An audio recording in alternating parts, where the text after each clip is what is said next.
Hello students, so today we are going to discuss gravitation chapter और उस chapter का एक टॉपिक है जिसको आप बोलते हैं एक्सेलरेशन ड्यू टू ग्रेविटी।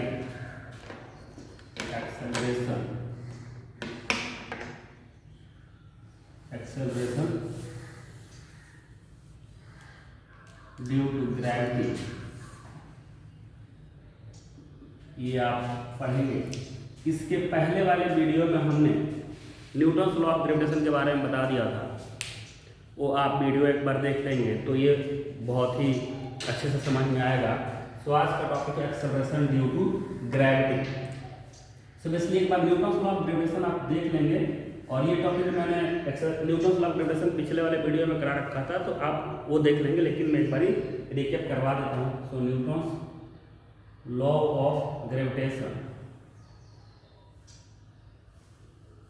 ये लॉ बोलता है बाबू if there is object m1 and there is object m2 and the separation between them is r, so इन दोनों के बीच एक फोर्स लगेगा, वो होगा g m1 m2 by r square, g m1 m2 by r square. g का जो value होता है वो 6.67 into 10 to the power minus 11।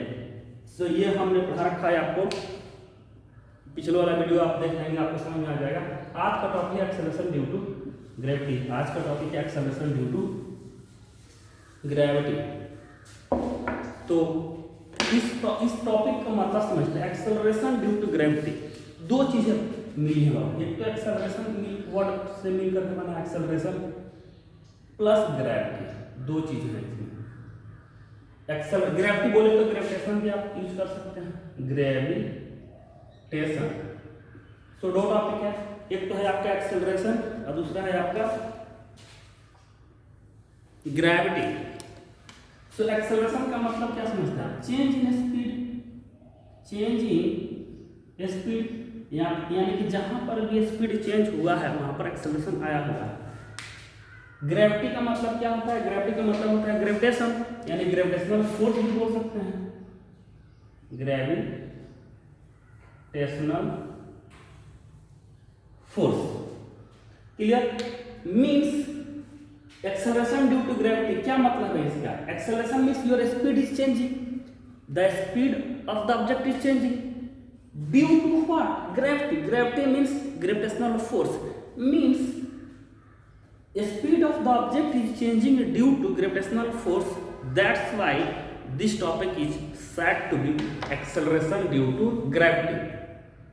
यानी कि एक्सेलरेशन हो रहा है, स्पीड चेंज हो रहा है, किसकी वजह से बाबू? ग्रेविटेशनल फोर्स की वजह से। कोई दिक्कत वाली बात? जैसे मान लेते हैं कि कोई ऑब्जेक्ट है,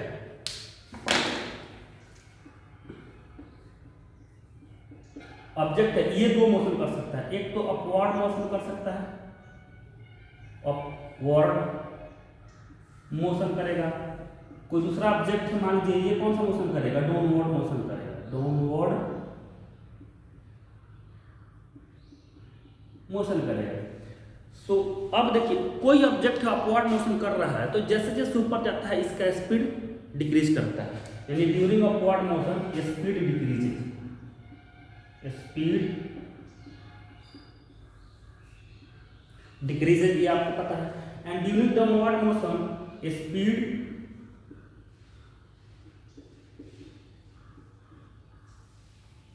इंक्रीजेज, यानी आपको पता है कि कोई भी ऑब्जेक्ट ऊपर अगर जा रहा है तो उसका स्पीड घटेगा, कोई भी ऑब्जेक्ट नीचे जा रहा है तो उसका स्पीड बढ़ेगा।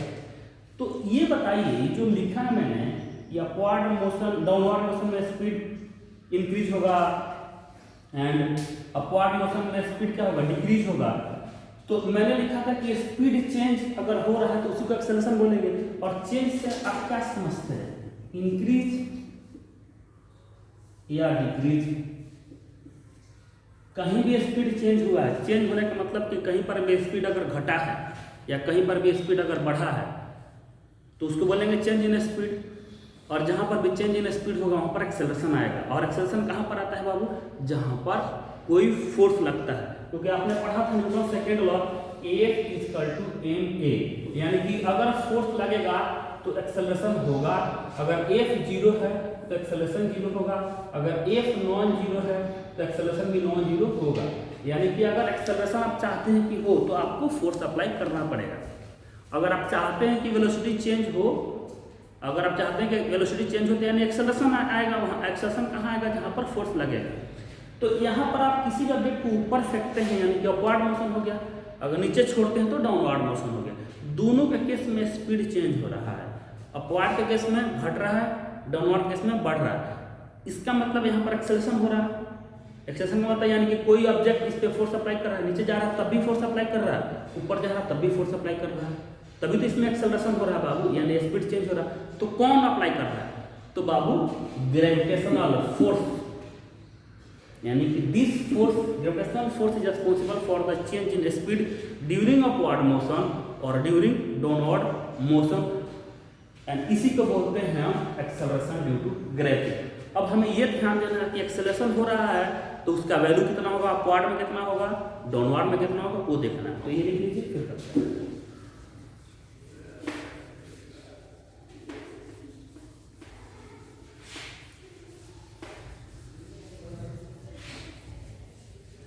तो कोई भी ऑब्जेक्ट जैसे कि अगर ऑब्जेक्ट है कोई, ये अपवर्ड मोशन कर रहा है,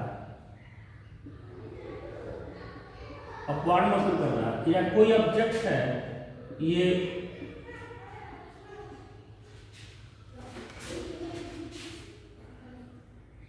हो गया। तो अगर कोई ऑब्जेक्ट अपवर्ड मोशन करता है या कोई ऑब्जेक्ट डाउनवर्ड मोशन करता है तो स्पीड यहाँ क्या होगा, अपवर्ड मोशन में स्पीड इंक्रीज या डिक्रीज, अगर डाउनवर्ड मोशन करेगा तो स्पीड इंक्रीज। और एक्सेलरेशन का मतलब आप क्या समझते हैं? Rate of change of speed, rate of change of speed, यानी कि जिस रेट से आपका स्पीड चेंज होता है उसी को बोलते हैं acceleration due to gravity, acceleration बोलते हैं। तो अगर कोई ऑब्जेक्ट अपवर्ड जा रहा है तब भी स्पीड चेंज होगा और डिक्रीज करेगा, कोई ऑब्जेक्ट डाउनवर्ड जा रहा है तब भी उसका स्पीड चेंज होगा और वो इंक्रीज करेगा। तो किस रेट से? तो ऊपर जाते टाइम ये 9.8 मीटर पर सेकेंड स्क्वायर, यानी कि इस रेट से स्पीड क्या होगा, इसका ऊपर जाने से क्या होगा, घटेगा, और नीचे आएगा तो 9.8 मीटर पर सेकेंड, इस स्पीड से क्या होगा, वो बढ़ेगा। तो जी का जो वैल्यू होगा वो 9.8 मीटर पर सेकेंड स्क्वायर वहां भी होगा और यहाँ भी होगा। मतलब ये है कि कोई भी ऑब्जेक्ट अगर नीचे जा रहा है तो हर सेकेंड उसका स्पीड, कोई भी ऑब्जेक्ट नीचे जा रहा है बाबू तो हर सेकेंड उसका स्पीड 9.8 से बढ़ रहा है। कोई भी ऑब्जेक्ट अगर ऊपर जा रहा है तो हर सेकेंड उसका स्पीड 9.8 से घट रहा है। एग्जाम्पल के तौर पर मान लीजिए कि आप किसी ऑब्जेक्ट को नीचे गिराए तो यहाँ पर स्पीड मान लीजिए कि 0 है, तो अगले 1 सेकेंड के बाद स्पीड कितना होगा, वो होगा 0 + 9.8 मीटर पर सेकेंड। फिर 1 सेकेंड के बाद कितना होगा स्पीड, 0 + 9.8 + 9.8 मीटर पर सेकेंड। फिर अगले 1 सेकेंड के बाद कितना होगा, 0 + 9.8 + 9.8 + 9.8, यानी कि हर सेकेंड ऑब्जेक्ट का स्पीड बढ़ेगा कितना से, 9.8 से। कब, जब वो नीचे जाएगा तब। अगर कोई ऊपर जा रहा है मान लीजिए और इनिशियली हमने 100 मीटर पर सेकेंड स्पीड दिया है तो क्या होगा, 1 सेकेंड के बाद कितना स्पीड होगा, वो होगा 100 - 9.8 मीटर पर सेकेंड। फिर और 1 सेकेंड के बाद कितना होगा, वो होगा 100 - 9.8 - 9.8 मीटर पर सेकेंड। यानी कोई ऑब्जेक्ट ऊपर जा रहा है बाबू तो हर सेकंड उसका स्पीड 9.8 से घटेगा, अगर कोई ऑब्जेक्ट नीचे जा रहा है तो हर सेकंड उसका स्पीड 9.8 से बढ़ेगा। So this is the actual meaning of acceleration due to gravity. Clear? अच्छा, ये जो है जी 9.8 मीटर पर सेकेंड, क्लियर? ये जो है बाबू ये बताएगा कि अर्थ की वजह से किसी ऑब्जेक्ट का स्पीड चेंज हो रहा है तो किस रेट से हो रहा है। मतलब कि हर सेकंड स्पीड में चेंज 9.8 होगा, हर सेकंड होगा स्पीड में चेंज 9.8, चाहे ऑब्जेक्ट आपका अपवर्ड मोशन करे या डाउनवर्ड मोशन करे। So you have to keep this in mind, clear? So the speed of the object will change due to earth and the rate of change of speed will be 9.8 metre. कोई दिक्कत? सो आपको ध्यान देना है, कभी भी कोई पूछता है कि एक्सेलरेशन ड्यू टू ग्रेविटी का मतलब क्या समझते हैं, तो आपको यही बोलना है कि किसी भी ऑब्जेक्ट का स्पीड चेंज हो रहा है और उस चेंज का रीज़न, उस चेंज का रिस्पॉन्सिबिलिटी ग्रेविटेशनल फोर्स को जाता है, तो उसको बोलेंगे हम एक्सेलरेशन ड्यू टू ग्रेविटी। अर्थ के केस में किसी भी ऑब्जेक्ट का स्पीड किस रेट से चेंज होता है, तो आप बोलेंगे 9.8 मीटर पर सेकेंड। यानी कोई भी ऑब्जेक्ट अपवार्ड जाएगा या तो डाउनवर्ड जाएगा, उसका स्पीड 9.8 से चेंज होगा। यानी कि हर सेकेंड अगर डाउनवर्ड जाएगा तो हर सेकेंड स्पीड में कितना इंक्रीमेंट होगा? 9.8 मीटर पर सेकेंड। हर सेकेंड स्पीड बढ़ेगा जब डाउनवर्ड जाएगा, और 9.8 मीटर पर सेकेंड हर समय स्पीड घटेगा जब ये अपवर्ड जाएगा। सो ये रहा आपका एक्सेलरेशन ड्यू टू ग्रेविटी आज का टॉपिक। क्लियर? सो अगले वाले वीडियोज में हम लोग कैपिटल जी और स्मॉल जी के बारे में पढ़ेंगे, उनमें डिफरेंसेस पढ़ेंगे।